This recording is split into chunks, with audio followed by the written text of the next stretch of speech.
bahwa yang kita sepakati kemarin adalah semua yang terkait dengan pertahanan negara. Tidak akan merambah kepada yang terkait dengan urusan sipil. Jadi yang berubah. Kenapa jadi 16 ya teman-teman? Karena ada kan Dewan Pertahanan Nasional. Yang satu, yang pokoknya 14 kementerian.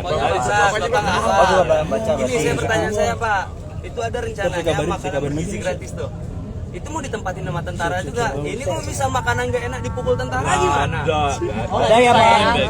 Jadi nggak ada. Yang pertama itu karena itu sudah ada satu di Mahkamah Agung. Karena kan ada Kamar Peradilan Militer di Kejaksaan Agung. Ada yang pitmil karena ada perkara konektivitas. Jangan teman-teman kalau begini Pak. Sorry. Pak, militer ini juga kan sebenarnya masyarakat Indonesia Pak. Kenapa nggak dia dipidana umum? Kenapa harus dipidana militer yang tertutup? kalau itu soal kebijakan berikutnya. Ya, soal kebijakan berikutnya. Kalau memang kita masih memang pengen membuat revisi undang-undang TNI ini menjadi lebih baik, justru bukan yang ditambah kewenangan, dikurangin Pak. Justru hak-hak yang mereka didapatkan itu dikurangin Pak. Soekarno udah pernah sampaikan Pak, bahwa tentara itu nggak boleh main politik Pak, karena jiwanya harus berkobar-kobar. Sekarang kalau lihat 14 yang tadi, kan sebenarnya nggak ada yang masuk ke ranah politik. Ini sekretaris kabinet nggak boleh Pak. Bukan sekretaris penunjukan mayor direktur Bulog itu semua bertentangan sama undang-undang Pak. Di bawah sekretaris militer. Kan sekretaris militer selama ini juga dijabat oleh perwira aktif.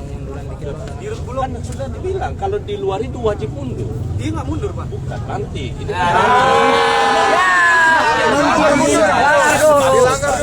bukan soal maksud saya nanti pada akhirnya akan kelihatan bagi yang tidak memenuhi yang 14 karena 16 ya, karena 16 kan ada di Badan Pertahanan Nasional yang melekat di Kemhan, ya kan itu tetap militer.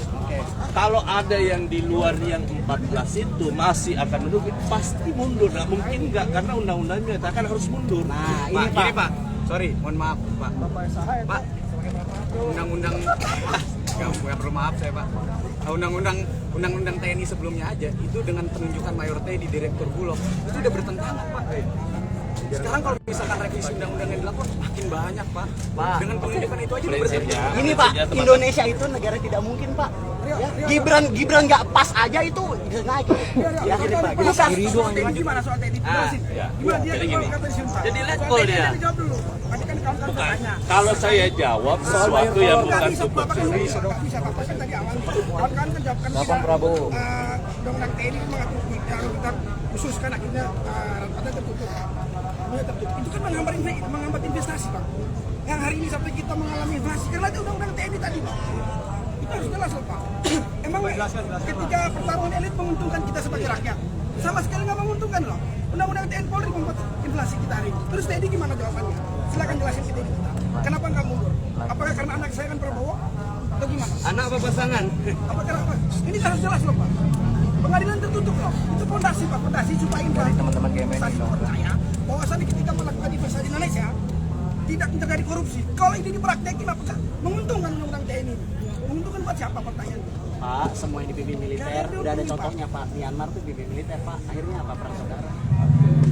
Download Tribun X sekarang. Menghadirkan lokal menjadi Indonesia.